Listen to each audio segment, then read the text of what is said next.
এ ভাই চাচি আমারে কবা এইরম করে মাছ রাইন্দে দিতি, তারপরও যদি না খাতে পারো তখন তোমার বউ তো আছেই। এক ছোট ভাই বিপদে পড়ে মেসেজ দিছে, মাছের কাটা আর গন্ধ নাকি তার কাছে সাইকোলজিক্যাল ব্যাপার হয়ে গেছে, কিছুতেই সহ্য করতে পারে না।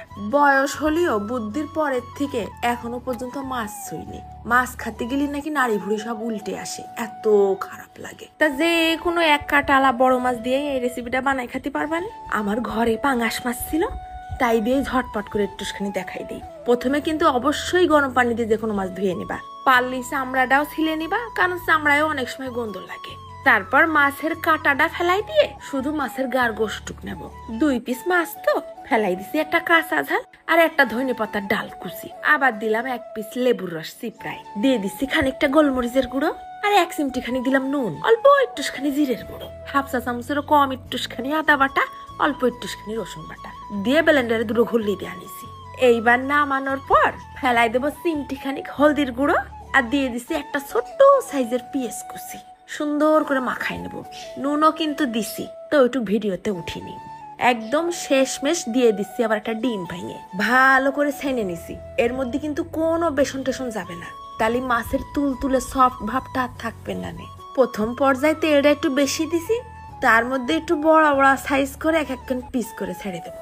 একদম লো আছে, ভাজা ভাজা হতে লাগুক। এধারে আর একটু মশলা বানাই নিয়ে নিছি ধনিয়া পাতা 4-5টা ডাল, দিয়ে দিলাম 3টে কাঁচা ঝাল আর রসুনের 4-5টা কুয়া, খানিকটা নুন দিয়ে একটুখানি পানি দিয়ে একদম ছলছলে করে বেটে নিয়ে আসি। হাফ ভাজা হলি কড়াইটা কাট করে বাকি তেলটুক তুলে রেখে দিছি। তারপর অল্প তেলের মধ্যে বড়াগুলো খুন্তি দিয়ে চাইপে চাইপে লাল লাল ভাজা ভাজা সিদ্ধ করে নেব। একদম শেষ পর্যায়ে ফেলাই দিলাম ওই ধনেপাতা কাঁচা ঝাল বাটাটুক, বাটিটা ধুয়ে আবার একটুখানি পানি দিয়ে দিছি। সুন্দর করে মাছের বড়াগুলো মশলার সাথে ভোনা ভোনা করে নেব। বুঝাই যাচ্ছে না যে এর মধ্যে মাছ দিয়া। আমার স্যামরাডারে খাতি দিছি, কষে ডিম নাকি এর মধ্যে মাছ দিয়া, তা তো টেরই পাইলাম না। ওই তো টের না পাওয়ার জন্যই তো এইটা তোর এক মামার জন্য বানাইছি। ধনেপাতার মশলাটা ভাতের সাথে মাখাই নিয়ে কুটকুট করে বড়াতে একটুখানি ভাঙে ভরাই ভরাই গালে দিচ্ছি।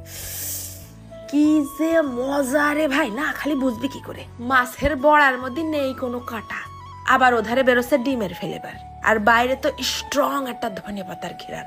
আরে বাবা, মাছ পছন্দ হোক আর না হোক, যে কোনো মানুষ একবার এরকম করে মাছের বড়া ধনেপাতা দিয়ে ভোনা করে একবার খাইয়ে দেখলি, মাত্র 1 পিস বড়ার একটুখানি মশলা দিয়ে তৃপ্তি ভরে ঠাইসে কটা ভাত খাতে পারবানি গামলা খানিক।